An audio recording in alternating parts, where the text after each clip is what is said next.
Oke, baik. Sebelumnya, perkenalkan nama saya Teresia Monika Taminta dengan NIM G1S1 25039. Jadi, pada pembelajaran kali ini, kami membahas materi mengenai polaritas, kelarutan, dan lipofilisitas yang memengaruhi absorpsi dan distribusi obat. Di sini, saya akan membahas mengenai kelarutan. Sebelum itu, saya meminta bantuan dari ChatGPT untuk memberikan saya jurnal terkait kelarutan. Dari beberapa rekomendasi jurnal yang telah diberikan oleh ChatGPT, saya memilih jurnal yang berjudul Bioavailability Enhancement Technique for Poorly Aqueous Solubly Drugs and Therapeutics, di mana jurnal ini telah terindeks Q1. Jadi dalam jurnal tersebut membahas mengenai kelarutan sebagai faktor penentu utama absorpsi dan bioavailabilitas obat. Obat dengan kelarutan rendah cenderung memiliki distribusi dan efek terapi yang buruk.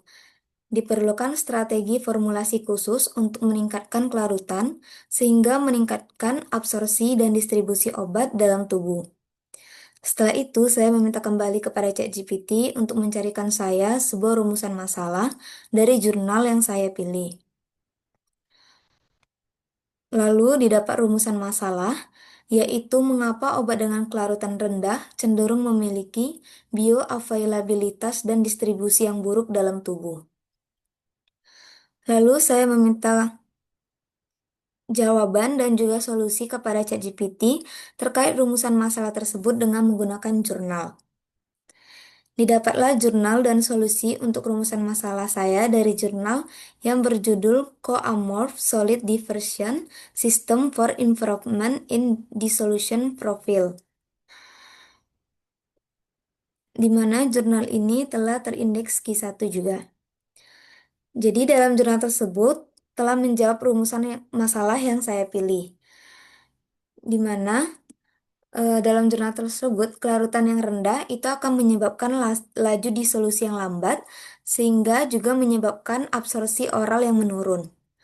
Jadi, kelarutan dan permeabilitas merupakan dua faktor utama yang menentukan absorpsi dan bioavailabilitas obat di dalam tubuh.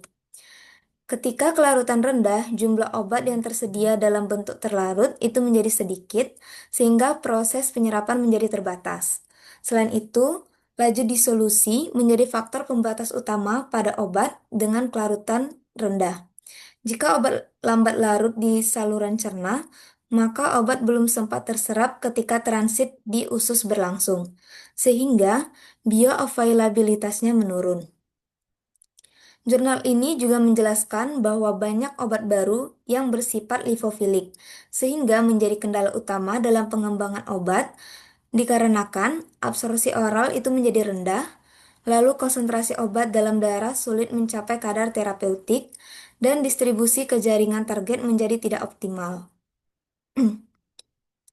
Dalam jurnal tersebut, senyawa kimia ini memengaruhi kelarutan karena struktur kimianya didominasi oleh gugus hidrofobik dan memiliki energi kisi kristal yang tinggi, sehingga interaksi dengan air menjadi lemah dan molekul sulit terdispersi dalam medium berair.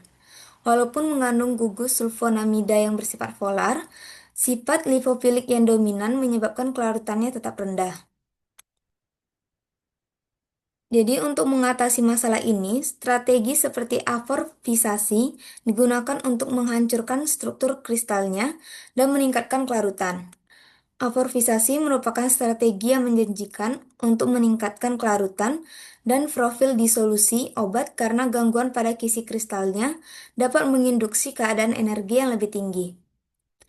Amorfisasi meningkatkan kelarutan obat karena mengubah bentuk obat dari struktur kristal yang teratur menjadi bentuk amorf yang tidak teratur.